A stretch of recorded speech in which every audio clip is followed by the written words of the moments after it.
কেমন আছো তোমরা সবাই? আমাদের গল্প কথা নতুন আরও একটি ভিডিওতে তোমাদের সকলকে জানাই স্বাগতম। আজকে হচ্ছে বৃহস্পতিবারের সকাল 8:10। তো আজকে ভিডিওটা অনেকটাই লেট থেকে শুরু করছি। নিচের সমস্ত কাজ কমপ্লিট, এমনকি গোপসোনাকেও ঘুম থেকে তোলা হয়ে গেছে। তো এখন বাদবাকি যে কাজগুলো করবো সেগুলোই তোমাদের সাথে শেয়ার করবো। আর কি আজকে না উঠেছি অনেক আগে, বাট এডিট কমপ্লিট করতে করতে না 7:10-15 হয়ে গেছে। তারপরে উঠেই সমস্ত কাজ শুরু করেছি, যার জন্য ভিডিওটা তোমাদের সাথে আজকে একটু লেট থেকে শুরু করলাম। তো চলো বাকি গল্প কাজ করতে করতে হোক, আগে কাজগুলো শুরু করি, নাহলে অনেক লেট হয়ে যাবে। আজকে তোমার বৃহস্পতিবার। তো চলো এখন ভিডিওটা শুরু করা যাক। তো সব কাজ শুরু করার আগে ভাবলাম যে আগে ঘরের নেই জানলার পর্দাগুলোকে দিয়ে দেই। এত রোদ আসছে না, বিছানাটা জানো তো পুরো গরম হয়ে যাচ্ছে। তো সেই জন্য ভাবলাম রোদ একটুখানি কমুক, তারপরেই আর কি জানলাগুলো আবার খুলবো।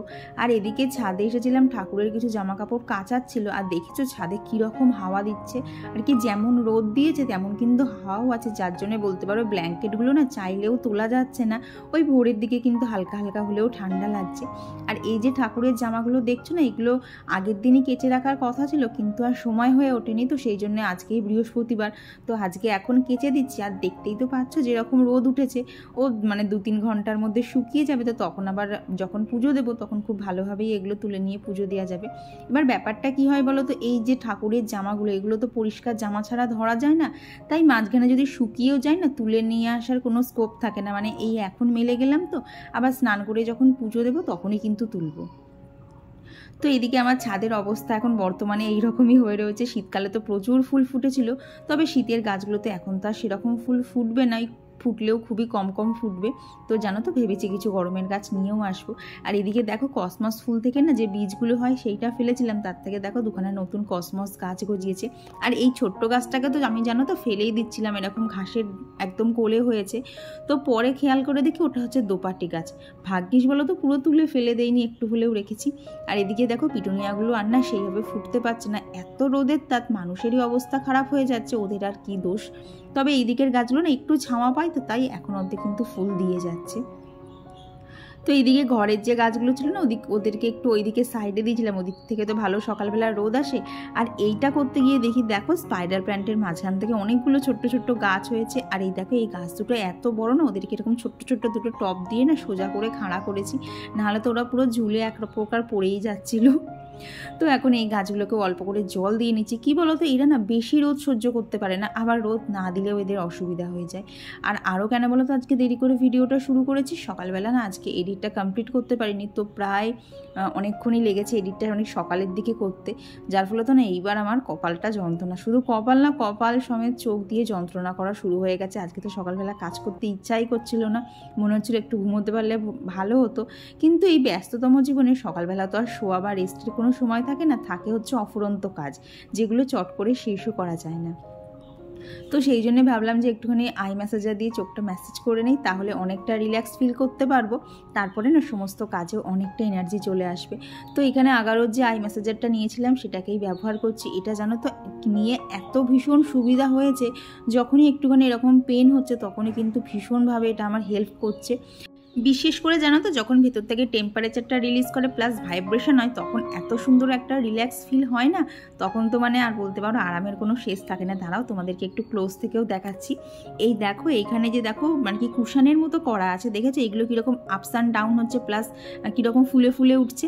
এইগুলোই জানো তো যখন চোখের ওপর হালকা করে প্রেশার দেয় এত আরাম লাগে কি বলবো। তো জিনিসটা নিয়ে তো ভীষণ সুবিধা হয়েছে আমার, তো সেই জন্যেই আর কি তোমাদের সাথেও শেয়ার করছি। তো এইটা করতে মিনিমাম 10-15 মিনিট লাগে। আর দেখবে যখন কাজ করতে ইচ্ছা করে না, তখন কিন্তু কাজের ফাঁকে একটু রেস্টও নিয়ে নেই।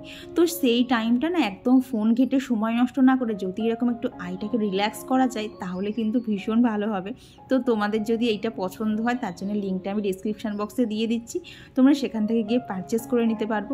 আর একবার ব্যবহার করে দেখো, আমি বলছি এত সুন্দর একটা রিল্যাক্সেশন পাবে না, বলতে পারো এটার একদম ফ্যান হয়ে যাবে, জিনিসটা এতটাই ভালো।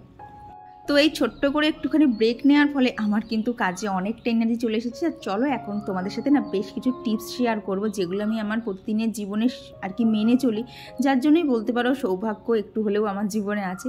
এবার চলো তোমাদেরকে বলি। মেন হচ্ছে এই যে ঘরের বলতে পারো যে ঝাড়ু বা ঝাঁটা হয় না, এগুলো কখনো না লোকের চোখের সামনে নাকি রাখতে নেই, এতে নাকি একটা নেগেটিভ এনার্জি পড়ে। প্লাস যখনই আর কি ঘর ঝাঁট দেওয়া শুরু করবে না, তখনই আর কি প্রথম যে ঝাড়ুটা মেঝেতে ঠেকাবে সেটা হবে পশ্চিম থেকে থেকে পূর্ব দিকে। হ্যাঁ, সবসময় হয়তো ঘরের পশ্চিম থেকে পূর্ব দিকে ঝাঁট দেওয়া সম্ভব হয় না, কারণ ঘরের তো শেপটা সব জায়গায় সমান না। তবে প্রথম যে ঝাঁটাটা ঠেকাবে সেটা কিন্তু আর কি পশ্চিম থেকে পূর্ব করবে, তাহলে অনেকটাই ভালো হবে। আর এইসব ছোট্ট ছোট্ট টোটকাগুলো বলতে পারো কিছুটা মায়ের থেকে শেখা, কিছুটা এর ওর থেকে শেখা। তবে এগুলো পালন করে আমি দেখেছি আমার নিজের জীবনে অনেকটা উন্নতি হয়েছে।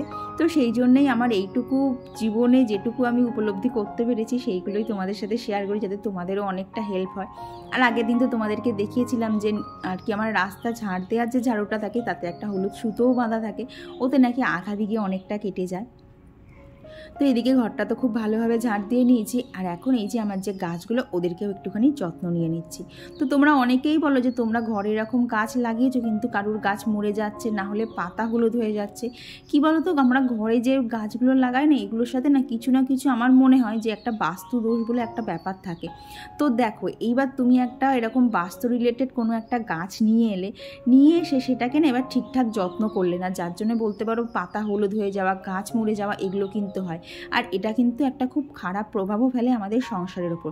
প্লাস তোমরা অনেকেই বলো তোমাদের মানি প্ল্যান্ট গাছ হচ্ছে না, আর কি মরে যাচ্ছে, না হলে পাতা ঝরে যাচ্ছে।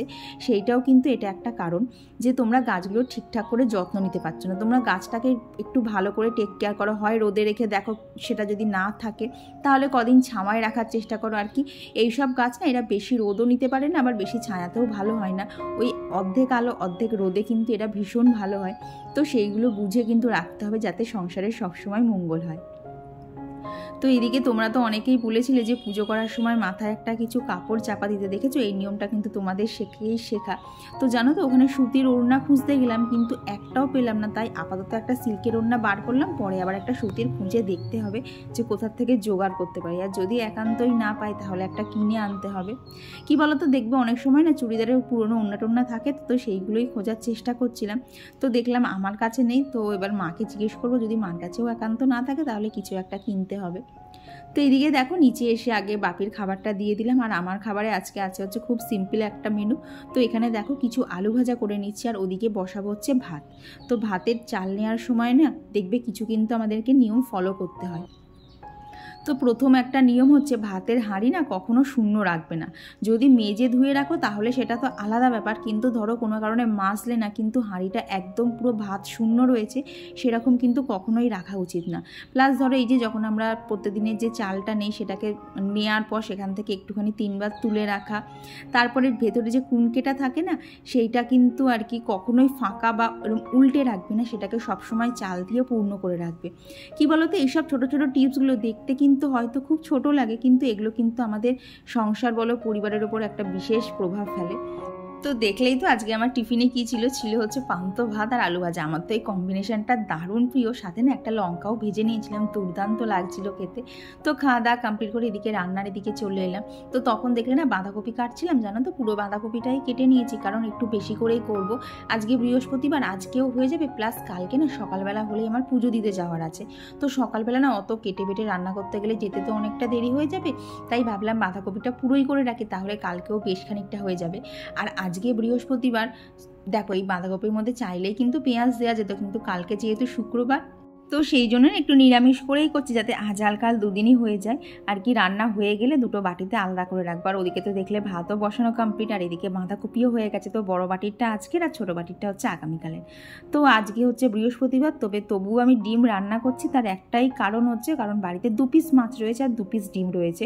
তবে তোমরা অনেকেই বারণ করেছিলে যে বৃহস্পতিবারে আর কি ডিমটা না খেতে, তো দেখলাম এখন না আমার পক্ষে বাজারে যাওয়া সম্ভব না, তো ভাবলাম যে মাছটুকু আছে সেইটা আমি খেয়ে নেব, আর বাপিকে একটু ডিমই করে দিলাম আজকে। কারণ ওই যে নিয়ম যতটা সম্ভব আমার পক্ষে মানার চেষ্টা করতে পারবো, তো ততটা তো মানার চেষ্টা করতেই হবে। তো এদিকে করব হচ্ছে আলু আর ফুলকপি দিয়ে, আর কি বাপি তো আলু খাবে না, তো সেই জন্য একটু ফুলকপি দিলাম। আর কি এখন সবই মানে কপি রিলেটেড হয়ে যাচ্ছে। কি বলো তো, বাজারে যাওয়ার না সময় হচ্ছে না, আর এই যে যা রোদ উঠছে, যা গরম পড়ে যাচ্ছে না, বাজার থেকে এসে জানো তো রান্না করতে প্রচণ্ড কষ্ট হচ্ছে। তো সেই জন্য যা বাড়িতে আছে সেই দিয়েই চালানোর চেষ্টা করছে। আর দুটো মানুষের খাবার কতই বা কী লাগে, আর বাপি তো জানো সব কিছু খায় না, তো সেই জন্যে যা ঘরে আছে তাইয়েই চালিয়ে দিলাম। তো এদিকে আমার রান্নাবান্নার সমস্তটা কমপ্লিট হয়ে গেছে, এখন এই যে রান্নাঘরটাও পরিষ্কার করে গুছিয়ে নেব। আমার কত ভিডিওতে গণেশ শ্যামলী আইটি থেকে রাখি দিদিভাই বলেছিলে যে আমার মতো একটা মাল্টিকুক কেটেল কেনার ইচ্ছে আছে, তবে তোমার রান্নাঘরটা সেইভাবে সিস্টেমেটিক না বলে তুমি একটুখানি ভয় পাচ্ছ।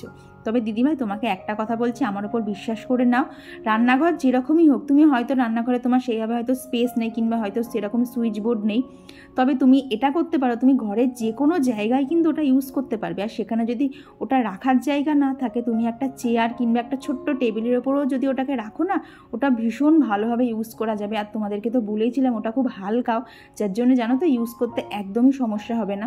আর তোমার তো বাচ্চা কাচ্চাও রয়েছে, তো তুমি ওরকম একটা নিতেই পারো, তাহলে বাচ্চাদের টুকটাক যে খাবার বায়নাগুলো থাকবে না, সেগুলো কিন্তু তুমি খুব ভালোভাবে ওদের মেটাতে পারবে। আর দেখবে নতুন নতুন জিনিসে রান্না করে দিলে না, সেটা যদি আর কি মুখরোচক না হয়, যদি একটু হেলদিও হয় না, তাও ওই যে নতুন জিনিসে রান্না হচ্ছে, তাহলেও দেখবে বাচ্চারা কিন্তু বেশ আনন্দ সহকারে সেটা খেতে পছন্দ করে। আর কি এটা সবটুকুই আমি জেনেছি দুষ্টুকে দেখে, কারণ ওকে দেখেছি এইসব প্রোডাক্টগুলো ইউজ করে ওকে যদি কিছু বানিয়ে দেওয়া হয় না, সেটাও যেরকমই হোক ও কিন্তু খেয়ে নেয়। তো এইদিকে দেখো রান্নাঘরটা একদম ঝকঝকে তকতকে পরিষ্কার করে নিয়েছি। আর এটাও বলতে পারো একটা প্লাস পয়েন্ট, যে রান্নার শেষে রান্নাঘর একদম নিট অ্যান্ড ক্লিন রাখবে, এতেও কিন্তু সংসারে অনেকটা পজিটিভিটি বজায় থাকে। প্লাস একবার রান্নাঘর ছেড়ে বেরিয়ে এলে সেকেন্ড টাইম যখন ঢুকবো, তখন চারিদিকটা যদি পরিষ্কার গোছানো থাকে না, তখন দেখবে একটা নিজের কাজ করতেও অনেকটা ভালো লাগবে। তো তারপর ওপরে চলে এসে আজকে গাছের এইখানটা মুছে নিচ্ছি, কারণ বলি না এই গাছগুলোকে আমার প্রচণ্ড যত্ন করতে হয়, কারণ এখানে অনেক গাছই থাকে, যেমন ধরো মানি প্ল্যান্ট, জেড প্ল্যান্ট, এরা কিন্তু হচ্ছে বলতে পারো বাস্তু রিলেটেড গাছ। তো এদেরকে তো একটু যত্ন করতেই হবে, কারণ এরা যদি আমার ঘরে থেকে মারা যায়, তাহলে কিন্তু আমার ঘরের মধ্যে একটা নেগেটিভিটি প্রবেশ করবে, আর সেটা কিন্তু আমি কখনোই চাইবো না। তো এদিকে এখন তাড়াতাড়ি করে ঘরটা মুছে নেব, তারপরে যাব হচ্ছে আজকে বৃহস্পতিবার, স্নান টান করে আবার পুজোও দিতে হবে। তো চলো এখন টুকটুক করে কাজ করতে করতে তোমাদের সাথে বেশ কিছু কমেন্ট শেয়ার করে নিই। আমার গত ভিডিওতে ঘরকন্যা সুস্মিতা থেকে সুস্মিতা দিদিভাই লিখেছে, গরম আমার কাছে একটা আতঙ্কের মতো, আমি 14 তলায় থাকি, পুরো পশ্চিম দিকের রোদটা আমার দেয়াল তাতিয়ে দেয়, বাড়িটা মনে হয় যেন একটা ওভেন, আর সবসময় তো এসি চালিয়ে রাখাও সম্ভব না। হ্যাঁ গো দিদিভাই, এটা আমিও ফিল করতে পারি। ধরো আমার যে ঘরটাতে যে বেডরুমটা না, সেটা তো দেখো সকাল থেকেই রোদ থাকে, প্লাস সোফার যে দিকটা আছে ওটাও কিন্তু হচ্ছে পুরো পশ্চিম দিকেই রোদ পায়, আর যে দিকটা আনলা আছে সেদিকটা তো পুরো 12টা থেকে 4টে অবধি রোদ পায়। বলতে পারো আর একটু যখন গরম পড়ে না, ওই সকালবেলা যে বিছানাটা গরম হওয়া শুরু হলো না, ওই বিছানা ঠান্ডা হতে হতে আবার ভোর, আবার যেই সকাল হয় তখন আবার রোদ পড়া শুরু হয়ে যায়। আর দেখবে গরমের দিনে কিন্তু মানে 6টা 15-20 থেকেই রোদ হওয়া শুরু হয়ে যায়, যার ফলে প্রচণ্ড কষ্ট হয়। আর এসির কথা বলছে, আমার তো ঘরে এখনও এসি নেই, আমার এই ফ্যানই ভরসা।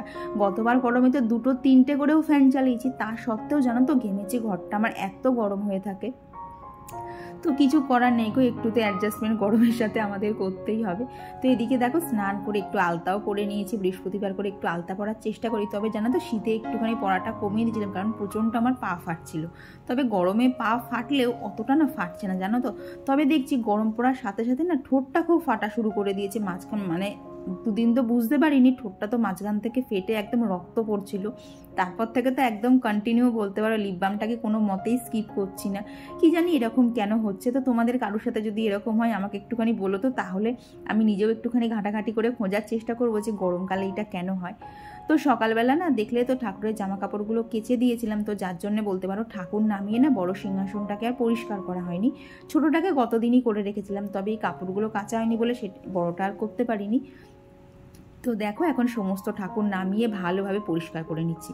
দেখবে ঠাকুর বলো ভগবান বলো যেটাই বলো, এইটা কিন্তু আমাদের ঘরের একটা অন্যান্য দিক। অনেকের বাড়িতে জানো তো আমি দেখি যে সব আছে, কিন্তু একটা ঠাকুরের জন্য কোনো নির্দিষ্ট জায়গা নেই। আর এই জিনিসটাকে না আমি একদম মানতে পারি না, যে সারা বাড়িতে সব কিছুর জায়গা হচ্ছে আর ঠাকুরের জন্য জায়গা হবে না। আমি তো এমন অনেকের বাড়িও দেখেছি যে ঠাকুর রাখা হয়েছে মানে ঘরের যেটা একদম অপ্রয়োজনীয় কোণ সেই জায়গাটায়, যেটা আমার একদমই পছন্দ না। আর না এই যে মা লক্ষ্মীর কাছে সবসময় একটা ধানের শীষ আর একটা কড়ি রাখার চেষ্টা করবে, এইটা শেখা হচ্ছে আমার শাশুড়ি মার থেকে। বলতে পারো ওই চারিদিক থেকেই বলতে পারো জ্ঞান ছড়ায়, তো যেখান থেকে যেটুকু পারি নেওয়ার চেষ্টা করি। আর এই যে সলতেগুলো দেখতে পাচ্ছ, এগুলো হয়তো তোমরা অনেকেই চেনো, এগুলো হচ্ছে পুরীর থেকে আনা, তবে আমি আনিনি, আমার মা এক জায়গার থেকে জোগাড় করেছে, তো সেখান থেকেই মা দিয়েছে। আর জানো তো এই সলতেগুলো ব্যবহার করে দেখলাম এত ভালো না, প্রদীপটাও পুড়ে যাচ্ছে না, প্লাস ওই ছোট্ট একটুখানি সলতে দিয়ে না অনেক দিন পর্যন্ত হচ্ছে। তো নেক্সট টাইম ঠিক করেছি না সলতেটা আর একটুখানি ছোটো করে ব্যবহার করবো, তাহলে অনেক দিনই চালানো যাবে। আর এই দেখো ঝুড়িতে যে হলুদ ফুল বলো কুন্দ ফুল বলো দেখেছো কত কুন্দ ফুলগুলো বড় বড় হয়েছে না, তো সেগুলো ছাদ থেকেই তুলে নিচ্ছি, এগুলো দিয়ে আজকে রাধা মাধবকে সাজাবো। আর এই তো এখন ঘরটা পেতে নিচ্ছি, এখানে আম পাতা পান পাতা, তার সাথে দিয়েছি হচ্ছে দুব্ব। তবে জানো তো আজকে বাপি ফুল এনেছে তো বেলপাতাটা ছিল না, তাই আজকে বেলপাতা ছাড়াই করতে হলো। আর না ঘটে সবসময় একটা জবা ফুল দেবে, এতে কিন্তু মা লক্ষ্মী সন্তুষ্ট হয়। প্লাস এইভাবে ওপরে দেবে হচ্ছে আতপ চাল, এটা হচ্ছে মা লক্ষ্মীকে ভোগ নিবেদন করা হলো। তো আমার মতো করে তোমরা একবার এই নিয়মগুলো পালন করে দেখো, মনের মধ্যেও অনেকটা শান্তি কাজ করবে, আর এতে কিন্তু সংসারেরও মঙ্গল হবে, এটা তোমাদেরকে বলছি।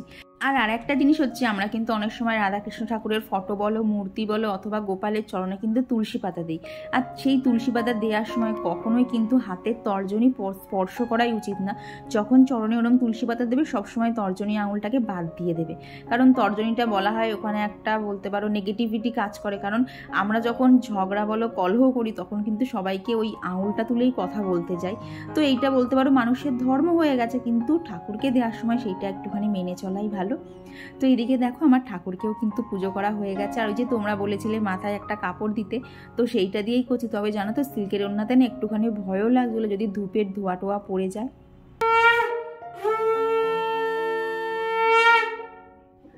আর একটা নিয়ম তোমাদেরকে বলছি, সেটা হচ্ছে যখনই বৃহস্পতিবারে পাঁচালি পড়বে না সবসময় হাতে একটা এরকম দুব্ব নিয়ে পড়বে। এটা হচ্ছে আমার পাঁচালির যে বই তার থেকে শেখা, তো সেখানে বলা ছিল, তো নিয়মটা খুব পালন করার ইচ্ছা হলো, তো নিয়মটা আমি পালন করা শুরু করে দিয়েছি। আর একটা কি করবে বলো তো, শুধু বৃহস্পতিবার বলে না প্রত্যেক দিনই কিন্তু মা লক্ষ্মীর ঘটে এরকম 3 বার করে জল দেবে, আর বলবে হচ্ছে এসো মা লক্ষ্মী, বসো মা লক্ষ্মী, থাকো মা লক্ষ্মী আমার ঘরে। তো তোমরা বললাম না এই নিয়মগুলো একবার পালন করে দেখো, আশা করছি তোমাদেরও অনেক ভালো হবে। আর দেখবে জীবনের সৌভাগ্য ফেরোতে গেলে কিন্তু আমাদেরকে ভগবানের দ্বারস্থ হতেই হবে, কারণ সবার ওপরে সেই তো ভগবান বসে রয়েছে। আমি যতই যাকে মিথ্যে কথা বলি, যা কিছু আড়াল করতে চাই না কেন, ভগবানের কাছ থেকে কিন্তু কোনো কিছু ফাঁকি দিতে পারবো না। এই জন্মের ফল আমাকে এ জন্মেই ভোগ করতে হবে, তাই বেশি কিছু খারাপ কাজ করার আগে ভগবানের দ্বারস্থ হওয়াই ভালো। তো এইদিকে সমস্ত কাজ ছেড়ে বিকেলবেলা বেরিয়েছিলাম একটুখানি বাইরে। তো ওই দেখো ছোটোজন তো হাঁটতে বেরিয়ে গেল, আর বড়জনার হাতে একটা হচ্ছে হজমলার প্যাকেট দিয়েছিলাম, ও সেইটাই খাচ্ছিল। তারপর বিকেলবেলা চলে এসেছিলাম ছাদে। আর এইদিকে জানো তো এসে দেখি দেখো গরম বলে না এই যে এই সাদা লালের যে পিটুনিয়া, দেখো এই লাল কালারগুলো না আস্তে আস্তে কোথায় যেন হাওয়া হয়ে যাচ্ছে। আমি তো দেখে যে গরম পড়ার ফলে ফুলগুলো এইরকম অবস্থা হয়ে গেল। আর এদিকে জানো তো ডায়ান্থাস গাছটারও অবস্থা খুব খারাপ, মনে হচ্ছে ওই গাছটা আর বাঁচবে না, আবার নতুন করে গাছ লাগাতে হবে। তবে জানো তো ফুলের বীজ ফেলেছিলাম তো অনেকগুলো নতুন নতুন গাছ হয়েছে। তো ভাবছি একটা বিকেলবেলা বসে এই কাজগুলো না সমস্ত টুকটুক করে সেরে ফেলবো। দেখতেই তো পাচ্ছ বিকেল থেকে কি চলছে, ওই দেখো এখনো একজনের জল দিয়ে চলেছে। আমি জল দিয়ে দিলাম, ওর পোষালো না আমি জল দেবো, আর বেচারা ভারী বালতিটাকে টানতে পারছে না। তো কি করছে বলো তো, এখন অল্প অল্প করে জল নিচ্ছে আর টানছে, মানে মগ আর বালতি কোনো মতে এখন আমাকে দেবে না। এবারে টাকা তো ওই টাকা তো জল দিয়া হচ্ছে, তুই আগে চাঁদ দেখছিস? এরা তুই কিছু বলতে চাস? টাকা কিছু বলতে চাস? কি বলবি?